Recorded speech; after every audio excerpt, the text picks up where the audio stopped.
Welcome to Money Manager. In the studio with me in Cape Town is Marius Kilian. Marius is the CEO, founder actually, of a company called 2IP, about which I know nothing. So this is going to be one of my favourite interviews because I'm coming off a very low intelligence base. Marius, 2IP.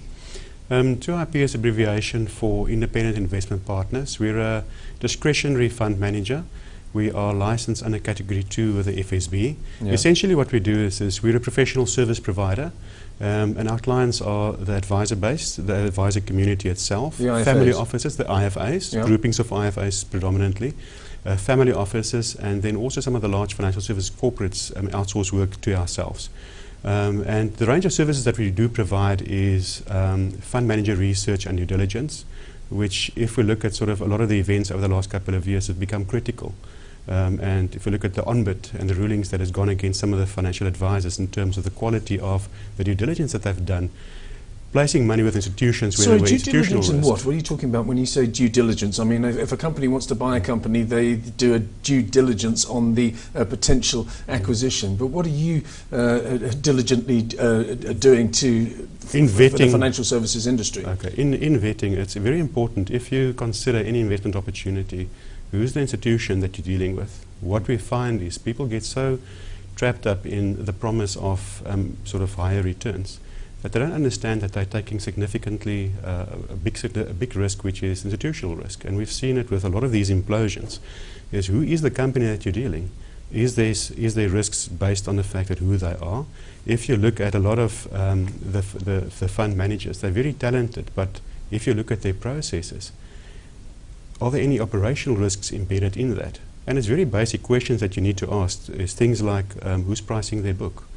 The custody, is there separation between the money of the investors and the company themselves and the control that they have over that? So there are various things that we look at purely from an institutional risk perspective, from an operational risk perspective. And then I think the most important part, and that is sort of what we do, is focus on understanding who is this manager and what do they do and what can we expect of them. Why that is important is there's basically two ways of looking at a fund manager, qualitatively and quantitatively. A lot of people focus on the quants, and you can actually back out any story that you want if you use purely just the numbers. For us, it's critical to understand that what is the performance signature that we can expect of this manager, because there are different styles and biases within managers.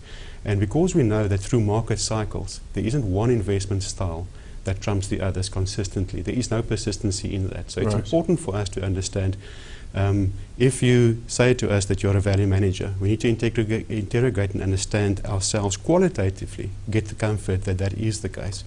We will only use the quants to back out whether our view that we formulated of this manager is consistent with the historic numbers. So a big part of that is understanding not only who is the institution, is there any other risks? Because ultimately, what we get paid for is we want to ensure that the client wants to benefit from the risk that he intentionally takes. I would say to you now that a cynic would say to you now the following: you're just another layer in the investment world, in the financial services cake, because they will say, well, I can go to JSE listed Investec via the Investec Asset Management wing. You can go to Prudential, you can go to Coronation Fund Managers, which is listed on the JSE, you can go to Allen Gray, you can go to Fort, you can go to any Old Mutuals, and whatever it is, you can go to any of these companies, and they've been in business for so long and they're so reputable that you don't need this sort of work from you. But obviously you're saying something different. It depends on what it is that you're looking for. That's always the starting point. If you have defined objectives, and that is what we are currently seeing, if you look at sort of the changing narrative in the advice world globally, it's always been selling performance. It's been performance-based. Clients are realizing, listen, that game it's a loser's game. Trying to chase performance, and that is backed up by the flow of funds. We see that as soon as somebody's got a 5-star or a crown, the funds flow to them. But the question is if you really take a step back and say, well, let's look at what happens to these, the performance of these managers in the following 3 years. And typically they underperform the peer group.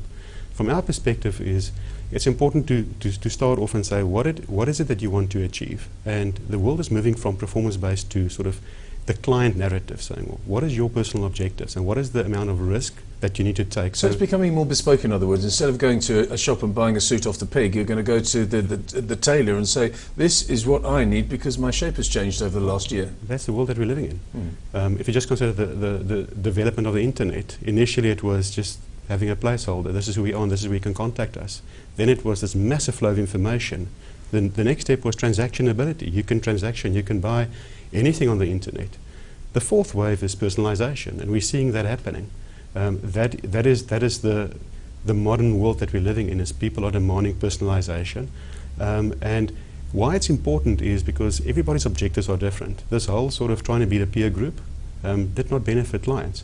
So where we come in is saying is that there are good investment houses, but before you start with what is the framework within which you make the selection, if it's not based on an objective, and that is clients will set long-term objectives and then get caught up in the short-term noise of the market. So our perspective is, let's understand what is your objective, let's model a portfolio optimally to get to that objective. But you're talking to the IFAs, so the IFAs under their umbrella have lots and lots of clients. So what is your initial engagement with an independent financial advisor? Our client is the gatekeepers to the clients. We don't deal with the end client itself.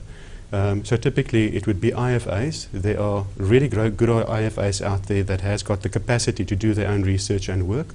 But for the most part, they realize in a highly regulated environment, if you consider what happened with the world post-2008, prior to 2008 we had massive deregulation, now we have massive regulation.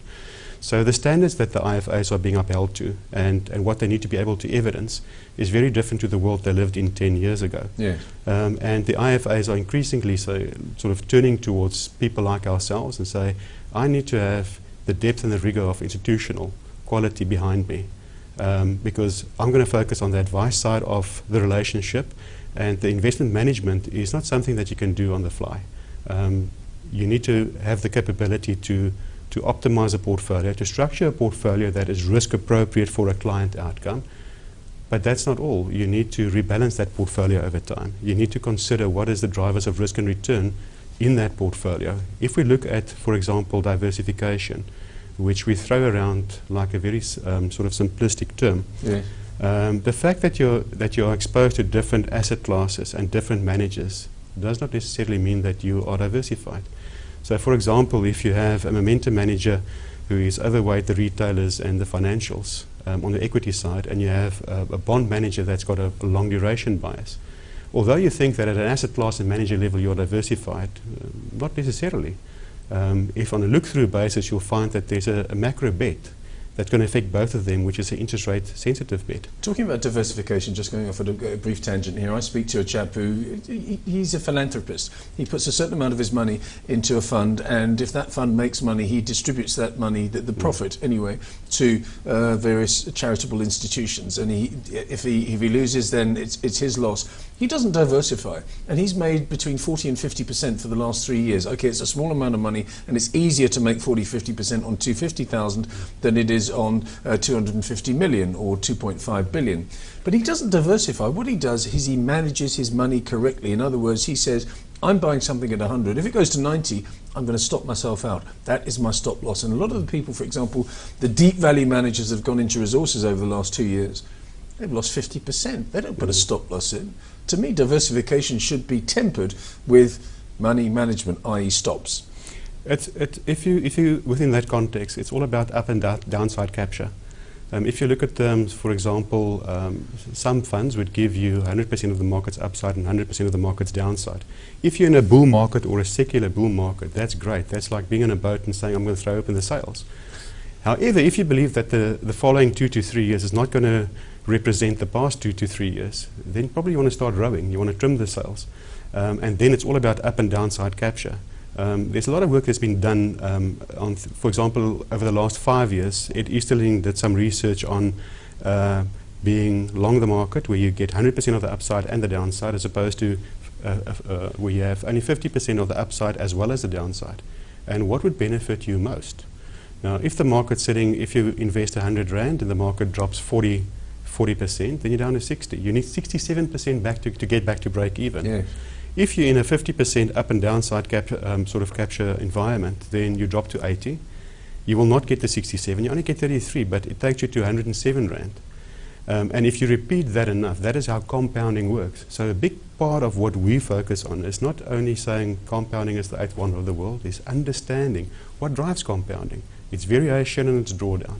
So you need to be very mindful when you structure a portfolio and what you see that's happening in the macro environment around you, that you try and manage drawdown risk over time. Standard deviation for us is not, it's not really the risk metric. I don't care about upside deviation. That's good for the portfolio.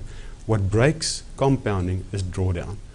2 minutes, risk and return, and summarise what you've just said in the last 12 minutes or so. Why should the clients go to IP? What are you offering them that they can't get elsewhere?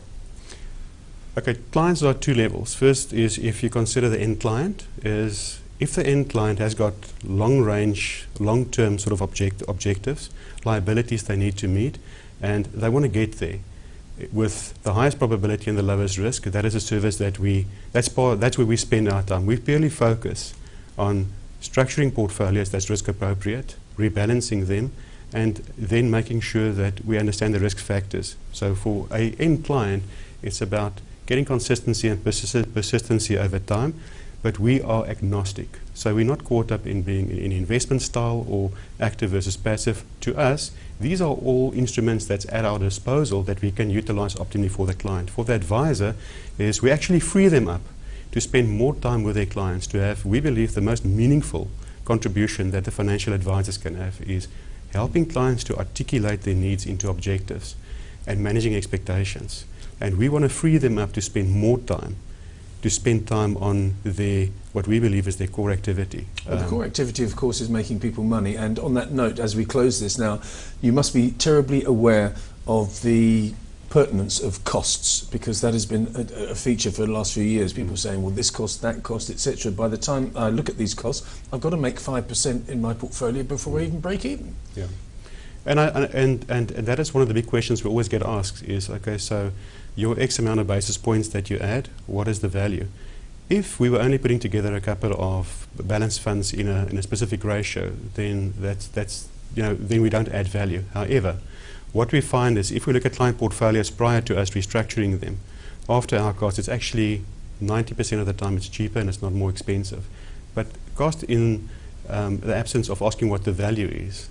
So at the cost that they get the value of properly defined portfolios, continuously risk managed portfolios. So the cost and the value thing you need to consider, and we are very comfortable that purely for our tactical asset allocation, we've actually have a record of making up more than the fees that we ask. Very good. We'll leave it on that positive note. Marius, thank you very much for your time this evening. Much appreciated. That's Marius Kilian, who's the CEO of